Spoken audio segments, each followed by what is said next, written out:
देखिए, बजट विकसित भारत की जो के प्रति प्रतिबद्धता है कि 2047 में भारत विकसित राष्ट्र बन के दुनिया के सबसे विकसित राष्ट्रों की लाइन में खड़ा हो,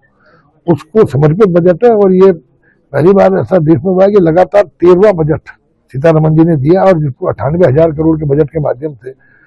विकसित Bharat at the rate of 2047 की संकल्पना परिकल्पना को जो प्रधानमंत्री जी की है, उसको प्राप्त करने की दिशा में एक बढ़ता कदम है। और कोई भी देश विकसित तभी बनता है जब उस देश के जो दाएं बाएं सारे राज्य हैं, क्योंकि हम फेडरल स्वरूप में हमारा है, तो सभी राज्य जब विकसित होंगे तो देश भी विकसित होगा। तो हमारे राज्य को भी इसमें किस तरह से एक, जिस तरह प्रधानमंत्री जी ने कहा भी था कि 21वीं सदी का ये तीसरा दशक उत्तराखंड का होगा, उसी दृष्टि में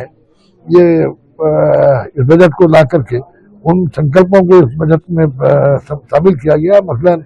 चाहे वो उत्तराखंड में जो जहाँ 71% क्षेत्र वन आच्छादित है, वहाँ माउंटेन ट्रेल्स के माध्यम से किस तरह रोजगार की संभावनाओं को बढ़ाकर ट्रैकिंग टूरिज्म को बढ़ाया दिया जाए, किस तरह आप यहाँ पर 11,000 टूरिस्ट गाइड को प्रशिक्षण दे करके एक प्रशिक्षित गाइड बना करके टूरिज्म सेक्टर में और उसको बलवती बनाने का काम किया जाए, किस तरह शिक्षा के क्षेत्र में 15,000 स्कूलों में क्रिएटिव लैब बना करके करीब 20 लाख बच्चों को रोजगार देने का प्रावधान। निश्चित रूप से इसमें उत्तराखंड, जो कि जहाँ स्कूलों की संख्या जनसंख्या के हिसाब से देश में सर्वाधिक है, ऐसे राज्य को भी फायदा मिलेगा। इसके अलावा यूनिवर्सिटी टाउनशिप बनाने का निर्णय, इसके साथ साथ आयुष बेस्ड एम्स बनाने का निर्णय से हरिद्वार में हमारा जो गुरुकुल कॉलेज है, निश्चित रूप से इसको भी इसमें शामिल होने का मौका मिलेगा। तो एक जड़ी बूटी के क्षेत्र में एक क्रांति आएगी, चाहे वो खेती के माध्यम से उत्पादक किसानों को फायदा मिले, चाहे वो जड़ी बूटी जो आयुष पद्धति है, उस पद्धति जो भारत के द्वारा स्थापित पद्धति है, उसको पूरी दुनिया में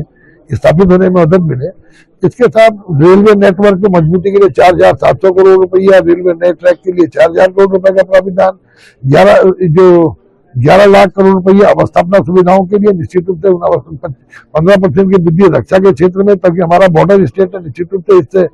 हमारे बॉर्डर स्टेट को भी इससे कहीं ना कहीं फायदा मिलने की संभावना है। तो कुल मिलाकर के शिक्षा हो, नौजवान हो, महिला को उद्यमी बनाने का एक निर्णय जो इसमें लिया गया कि हमारी महिला लखपति बनी, लेकिन अब वो उसको उद्यमी के रूप में स्थापित करना है, एमएसएमई के माध्यम से नौजवान को स्थापित करना है।